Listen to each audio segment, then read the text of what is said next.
Hello and welcome to FYI Weekly, your official source for the latest news and information from the city of Greensboro. The Greensboro Police Department is launching a 16-week CSI Academy as an innovative move to attract applicants who aspire to be future crime scene investigators. GPD is trying to fill an increasing number of CSI vacancies along with the desire to develop skills in people who want to work in this field. Applications for the CSI Academy are being accepted until August 28th. Applicants should have an associate's degree or high school diploma or GED, along with 1 to 3 years of local, state, or federal government experience. GPD is looking for 10 to 15 energetic people who are detail-oriented, eager to learn, and naturally inquisitive. Applicants who are selected for employment will receive 4 weeks of classroom training in the core CSI skills. This is followed by 12 weeks of field training taught by certified crime scene investigators. The starting salary is $36,000. Applications for the CSI Academy are online at governmentjobs.com. The Greensboro Department of Transportation, or GDOT, will partner with Action Greensboro to host a public open house to gather input on the downtown Greenway. The public input session will take place on Tuesday, August 22nd from 4:30 p.m. to 6 o'clock p.m. at New Zion Missionary Baptist Church located at 408 Martin Luther King Jr. Drive. The focus of this meeting will be on the section of the downtown Greenway that will be located between the intersection of Bragg Street and Martin Luther King Jr. Drive and the intersection of Gate City Boulevard and Murrow Boulevard. The public is invited to review the designs at the 50% stage of completion. Representatives from Davenport, GDOT, and Action Greensboro will be on hand to answer questions and capture comments. There will be no formal presentation. GDOT will provide auxiliary aids and services under the Americans with Disabilities Act for disabled persons who want to participate in the meeting. Anyone requiring special services can make arrangements by calling GDOT at 336-373-4368. For more information about the Downtown Greenway, visit downtowngreenway.org. There is still time to register for a volunteer slot at the 2017 National Folk Festival, the free event coming to downtown Greensboro September 8th through 10th. This marks the event's third and final year in North Carolina. Arts Greensboro hopes to secure approximately 1,500 volunteers this year, based on a projected audience of more than 150,000. Volunteers may sign up online, either individually or in groups, and indicate the role they are interested in, as well as preferred times they want to work. Returning volunteers who served at the National Folk Festival last year were emailed an individualized link, which enables them to update their information. There are a variety of volunteer opportunities, and volunteers may sign up for more than one shift during the 3-day event. All volunteers will be asked to attend an orientation or special training session. To learn more about volunteer options and to register, visit the nationalfolkfestival.com/volunteer site. And for more information about the festival in general, visit nationalfolkfestival.com. The Greensboro Police Department invites the public to contribute to its time capsule. We'll have that story and more news coming up after the break. Stay with us.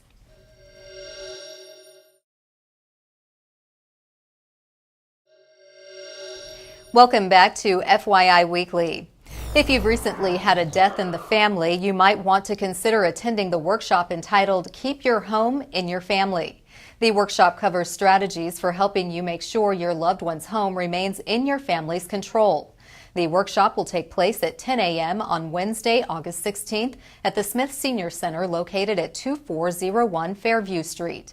An attorney from the law firm of Gabriel Berry, Weston Wells will talk about preparing a will and power of attorney to protect what is often a family's most valuable asset, the home. And they'll also discuss how to address the importance of estate planning.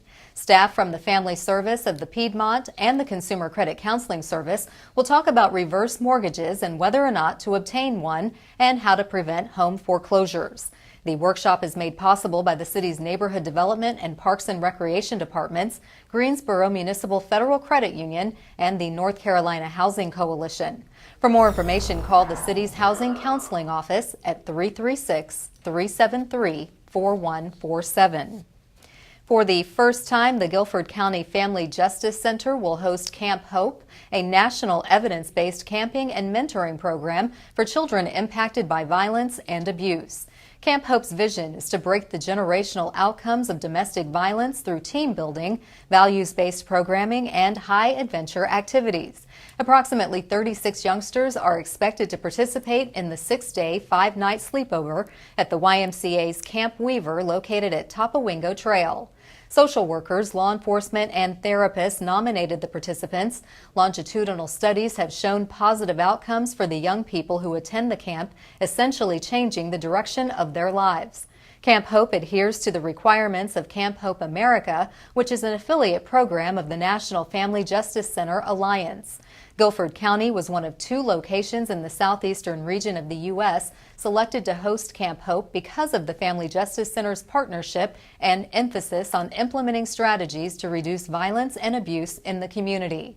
Funding was provided by the Weaver Foundation, Verizon, and private donations. As a result, all campers will participate at no cost. For more information about Camp Hope America, visit their website. The clock is ticking for those who want to submit items for the Greensboro Police Department's time capsule, which will be opened 100 years from now. The capsule will be buried on September 28th in a ceremony that coincides with the grand reopening of police headquarters. This will mark the relocation of the Chief of Police suite from the Melvin Municipal Office Building to the 5th floor of 100 Police Plaza. GPD is asking for memorabilia that reflects the current climate of police and community relations. Items may include art, photos, letters, essays, poems, or songs.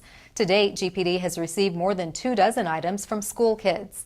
Objects from other members of the community are needed to provide a broad view of today's policing efforts.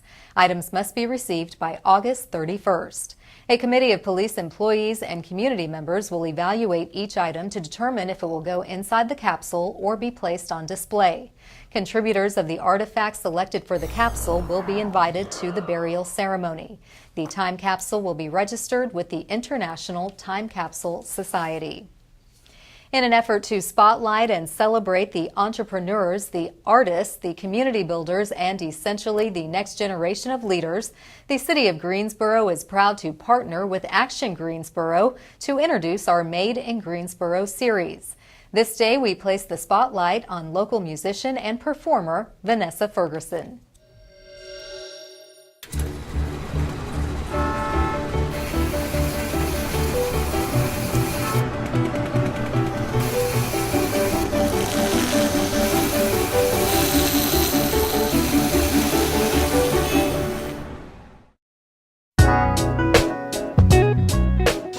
If you cheered for Greensboro's hometown pride, Vanessa Ferguson, who performed on NBC's The Voice, you should thank her grandmother, Doris McRae.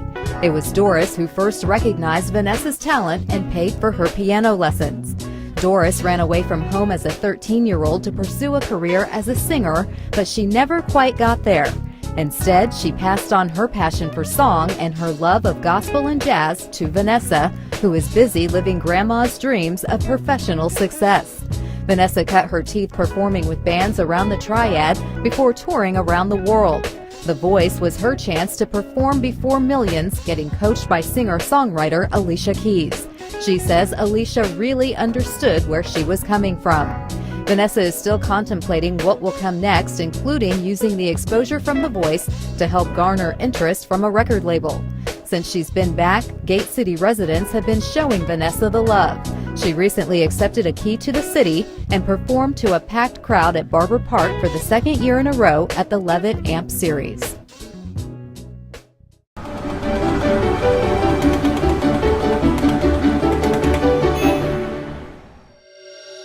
To learn more about Made in Greensboro or to see more images taken by photographers Jerry Walford and Scott Mothersbaugh, visit the Action Greensboro website at madeingso.com. Residents have had a front row seat to watch contemporary artist Dawes work his magic downtown. He is painting two 80-foot-tall murals on the north and south walls of the Belmead parking deck located at 220 North Green Street. Mark your calendars for the free block party the city will host for residents who want to watch Dawes complete the murals. The party will take place from 6 p.m. to 10 p.m. on Thursday, August 17th on Belmead Street between Elm and Green Streets. The event will feature live music, street art, and food trucks. The murals made the Cycle 1 Participatory Budgeting Project list approved by District 3 residents. The goal is to introduce art that is accessible to the community. Dawes is known for his colorful geometric paintings and murals. His work can be seen in cities across the globe from St. Pete, Florida to Shanghai, China. Pedestrians should avoid the area near the parking deck. Portions of the sidewalk will be closed while the murals are being painted. Establishing a job and a sense of normalcy can be difficult for those who have a criminal record. Coming up after the break, find out how several agencies are working with the city to make this process easier. Stay with us.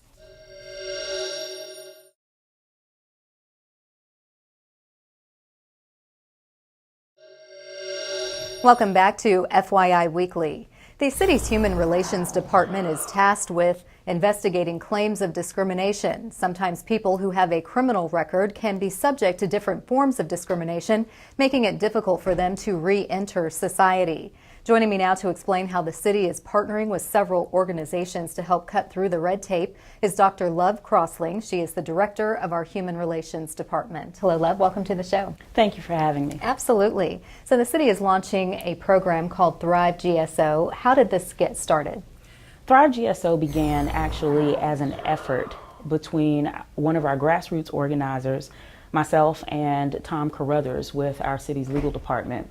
Approximately 2 years ago, Irving Allen, who is working on behalf of Ignite NC and Black Lives Matter, invited me to a Clean Slate program that is hosted by the Southern Coalition for Social Justice.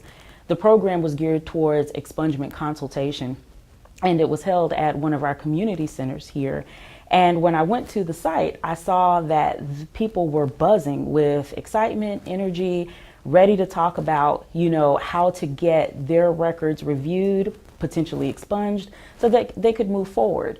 And one of the things that Irvin educated me on was the fact that the clinic was only able to take place every couple of years, and that people had been wrapped around the building all morning. Wow. And so the more that we began to talk, we discussed the idea, or the dream, if you will, of how great or how fruitful it would be if we were able to have a program that serviced our community on a regular basis so that they didn't have to wait a couple of years. So in another conversation with our city attorney, Tom Carruthers, in a separate meeting, I was talking about this really amazing event and how well attended it was. And he said, "That's interesting. The Greensboro Bar Association, through their Second Chance Alliance, actually has a program that's designed to serve our community members, but we're having trouble getting numbers." And so it was a very easy and perfect fit to see how, if we were able to collaborate, we would be able to provide this service on a regular basis. And so from those conversations is how Thrive GSO was birthed and actually grew into something even bigger than expungement. And this is huge. Expungement, for those who aren't familiar, is when you're actually trying to wipe their slate clean if they have had a criminal run-in of some sort, and sometimes that can be the barrier to employment and other things. So speaking of service, is Thrive GSO intended to be a service provider? Actually, no. The reality is that Thrive GSO is an information hub, which was actually a greater need than any particular service at the time, because people were being made aware that services were available in the city, but it was almost in popcorn fashion that they were searching for services around getting housing, services around expungement, services around how to become a registered voter again. And so hopping around to all of these places is fatiguing, and it changes the degree to which you think you can advocate for yourself. So the purpose of Thrive is to pull all of the resources under one roof, theoretically, so that a person can have kind of a one-stop shop experience in trying to find out which agency is most suited for one need versus another agency. And so that's really the essence of Thrive, is to serve as a hub around four main topics: housing, education, employment, and voting. And we do that by looking at ways to develop web resources. So we have a partnership with Code for Greensboro, and they're working on the development of a website that's going to make a kind of a point and click journey much easier for those who are looking for resources remotely.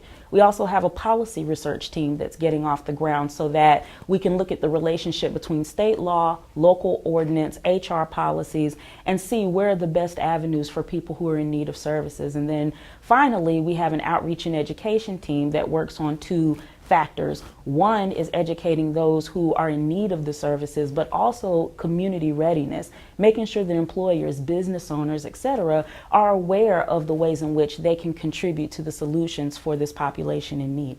Okay, and I was going to ask, what are some of the greatest rewards that you have witnessed so far? And it sounds like the community is really supporting this effort and coming to the table with their portion of resources that they can offer. Absolutely. One of the things that has been the absolute greatest reward is the way in which story sharing yields solutions. In our last event that we had at NC Works only a week ago, we had 90 people in attendance. And as people in the community who were trying to navigate reentry stood up, shared their stories, what the obstacles were, we had service providers in the room who offered solutions on the spot, became points of contact in order to allow people who are in need of the services to get ahead. And so that's one of the most rewarding things we've witnessed. Also the creative partnerships, where people have been kind of in their neck of the woods in the city, trying their hardest to reach out to the population in need of the services for reentry. We've been able to create a space where people are able to come together and say, well, I provide this kind of support to those who are maybe ex-offenders or recently, coming out of incarceration. And another group is able to say, well, I provide these kinds of resources, and then they're able to work together. And so that's been the beauty of this work up to this point. Wonderful, and it's just getting off the ground, so this will only get more momentum and get more people involved. So speaking of that, what's next for Thrive GSO? The next avenue that we want to explore and really concentrate on is this community readiness piece of the education to our community. We have employers, we have service providers in the field of education, voting, as well as housing, who are not always familiar with the way in which state laws and policies change that actually enable them to hire, enroll, register, individuals who are navigating the reentry, process. So what we want to do is enlighten our educators, our business owners, our employers, etc., to the opportunities that they have without the perception of liability that they may have known of yesteryear, because policies are always changing and opening the doors and opening, avenues for people to give more yeses than nos. And so the community readiness piece is really our next focus for Thrive, but we will continue to do outreach and education, of course, for those who need the services directly. Okay, and how can folks get involved and get on board with this effort? The very best way to get involved with Thrive at this point is to contact the Human Relations Department at 373-2038. And we have a designated staff person who is the coordinator for Thrive efforts, who can not only get you on an email listserv so that you get announcements about our planning meetings, but also make you aware of the events. Okay, well, you've given us a really great introduction for those who haven't heard of Thrive GSO, certainly giving hope to those in the community who will benefit from this resource. So thank you for stopping by, sharing this great story, and come back and give us updates as the program continues to grow. Absolutely. Thank you. Stay tuned for a little known fact about Greensboro as we tell you something about the city. That's coming up after the break. Stay with us.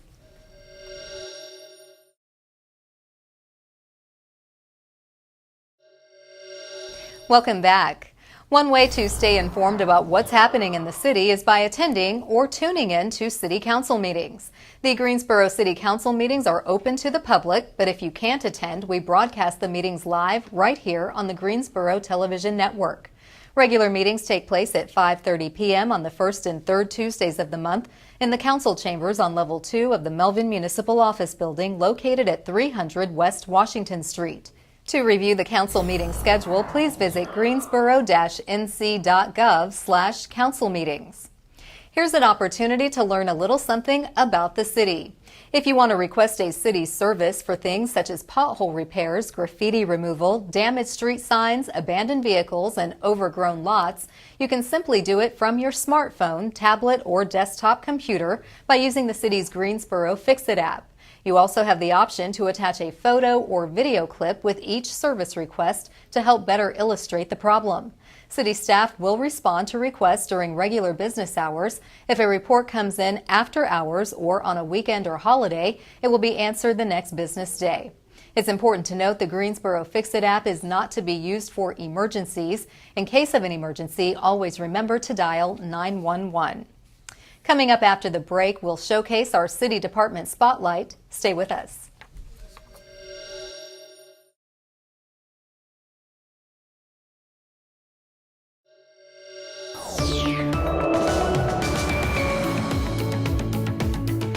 Hey, this is Jody. There's a lot of fun things happening around Greensboro, so let's get started.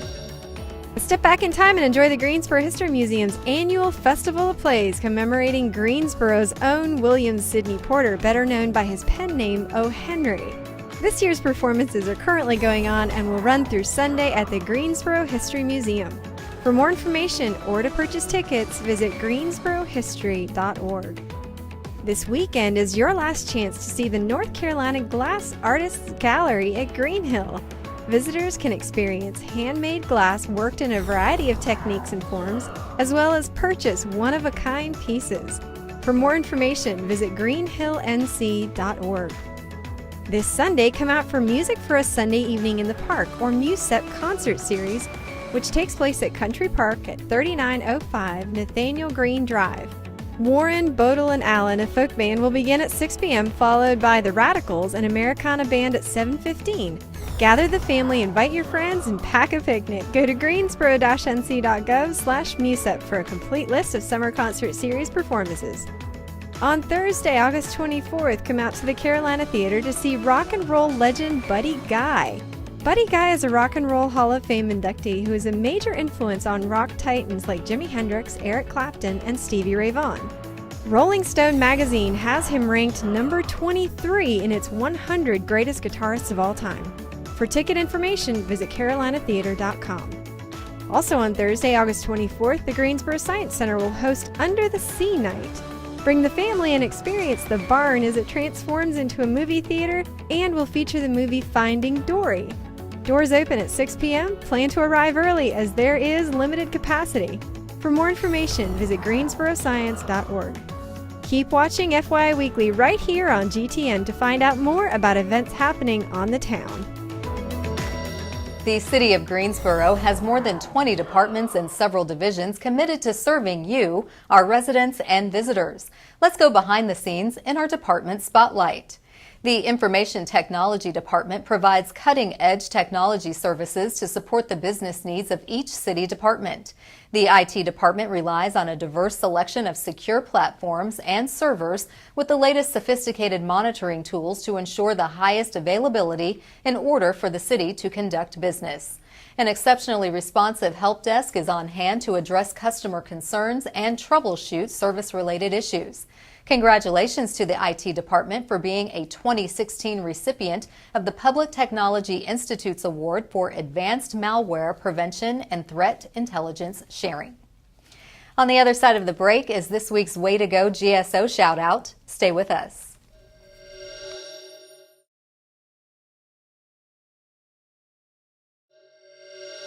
As we draw to a close, we always want to end on a positive note with our Way to Go GSO segment. The city of Greensboro ranks number 4 on the top 10 list of most affordable outdoor-friendly cities, according to Realtor.com. With a median home price of $194,000, Greensboro's subtropical climate makes spring and fall particularly great times of the year for residents to spend as much spare time outdoors. Greensboro is known for its parks. Cyclists can take to the mountain biking trails in nearby Country Park. Those who prefer walking can explore Bog Garden at Benjamin Park, where an elevated boardwalk takes visitors through 7 acres of wetlands. Realtor.com considered the following criteria for its top 10 list: number of national parks within a 4-hour drive, number of state parks or beaches within a 1-hour drive, restaurants with outdoor seating, annual months of mild weather with daily highs between 60 and 80 degrees, bicycle friendliness rating from the League of American Bicyclists, and median home prices less than $300,000. Congratulations to the City of Greensboro. That concludes this edition of FYI Weekly, but you can easily stay connected to the latest city news by linking to us on Facebook, Twitter, YouTube, and Instagram. From all of us here at the City of Greensboro, thanks for watching, and we'll see you next time.